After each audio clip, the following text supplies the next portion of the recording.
வணக்க நண்பர்களே, இந்த வீடியோவில் நம்ம என்ன செய்தி பார்க்க போகிறோம்னா 44 வயது தான் ஆகிறது. ஆனால் காப்பாற்ற முடியலை. மூளை கட்டியால் உயிரிழந்த பிரபல நடிகர். கண்கலங்க வைத்த சோக செய்தி. வாங்க என்ன தகவல், யார் அந்த பிரபலம்னு இந்த வீடியோவில் பார்க்கலாம். முதன்முறையாக நம்ம சேனலை ஃபஸ்ட் டைம் பார்க்குறீங்கன்னா சப்ஸ்கிரைப் பண்ணாதவங்களாம் சப்ஸ்கிரைப் பண்ணிக்கோங்க. பெல் பட்டன் சிம்பல் அமைக்கி நம்ம சேனலோட நோட்டிஃபிகேஷனை எனபிள் பண்ணிக்கோங்க. நாங்கள் போடுற வீடியோ எல்லாமே உங்களுக்கு உடனுக்குடனே வந்து சேரும். வாங்க என்ன தகவல்னு பார்க்கலாம். திரையுலகில் சமீப காலமாக இளம் வயது பிரபலங்கள் உயிரிழக்கும் சம்பவங்கள் தொடர்ந்து அதிர்ச்சியை ஏற்படுத்தி வருகிறது.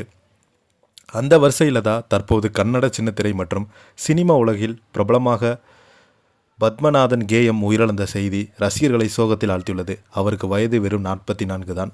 மாடலாக தனது வாழ்க்கை தொடங்கி படுகவுடா, பின்பு கன்னட தொலைக்காட்சியில் காலடி எடுத்து வைத்தார். இயல்பான பேச்சு, காமெடி கலந்த நடிப்பு, எளிமையான குணம் ஆகியவற்றால் கொஞ்ச நாள்லேயே ரசிகருடைய கவனத்தை ஈர்த்தார். குறிப்பாக கன்னடத்தில் ஒளிபரப்பான பட்டே மண்டி கடிகை பந்த்ரு டிஆர்டி ரிசோலில் 2வது சீசனில் கலந்து கொண்ட பிறகுதான் அவருக்கு மிகப்பெரிய ஒரு அடையாளம் கிடைத்தது. அந்த நிகழ்ச்சிக்கு பிறகு தொலைக்காட்சி நிகழ்ச்சியில் தொகுப்பாளராக சீரியல்களில் நடித்தார். சின்னத்திரையில் பிஸியாக இருந்த அவர் திரைப்படங்களில் தொடர்ந்து வாய்ப்புகளை பெற்று வந்தார். குடும்ப வாழ்க்கையில் மகிழ்ச்சியாக இருந்த அவர் மனைவி மற்றும் மகளுடன் பெங்களூரில் வசித்து வந்தாங்க. இந்த நிலையில் கடந்த சில மாதங்களுக்கு முன்பு உடல்நல பிரச்சனையின் காரணமாக தொடர்ந்து பரிசோதனை செய்தபோது அவருக்கு மூளையில் கட்டி இருப்பதை தெரிய வந்தது. அதன் பிறகு பல கட்ட சிகிச்சைகள் மேற்கொள்ளப்பட்டது. மருத்துவர்கள் தங்களால் முடிந்த சிகிச்சைகளை அளித்தும் அவரது உடல்நலம் தொடர்ந்து மோசமடைந்ததாக சொல்லப்படுகிறது. இறுதியில் சிகிச்சை பலனளிக்காமல் அவர் உயிரிழந்த தகவல் வெளியாகியுள்ளது. 44 வயதிலே உயிரிழந்த கன்னட திரையுலகமே அதிர்ச்சியில் ஆழ்த்தியுள்ளது. அவரது மறைவு செய்தி வெளியானதுமே சின்னத்திரை நடிகர்கள், ரசிகர்கள், நிகழ்ச்சி தொகுப்பாளர்கள் என பலருமே சமூக வலைதளங்களில் இரங்கல் தெரிவித்து வருகிறாங்க. எப்போதுமே சிரித்த முகத்தோடு இருந்த மனிதரை இப்படி வழியனுப்ப வேண்டிய வரும் நினைக்கவே கிடையாது.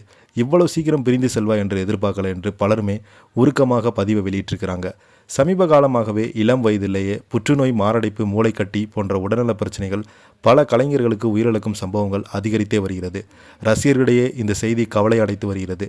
ஏற்கனவே பாக்யராஜ் இறப்பு பெரிய அளவில் ரசிகர்களை வருத்தமடை செய்த அதே கவலை மீண்டும் இந்த செய்தி ஏற்படுத்தியுள்ளது. திரையில சிரிக்க வைத்த ஒரு கலைஞர் நிஜ வாழ்க்கையில அமைதியாக விடை பெற்றிருக்கிறார்.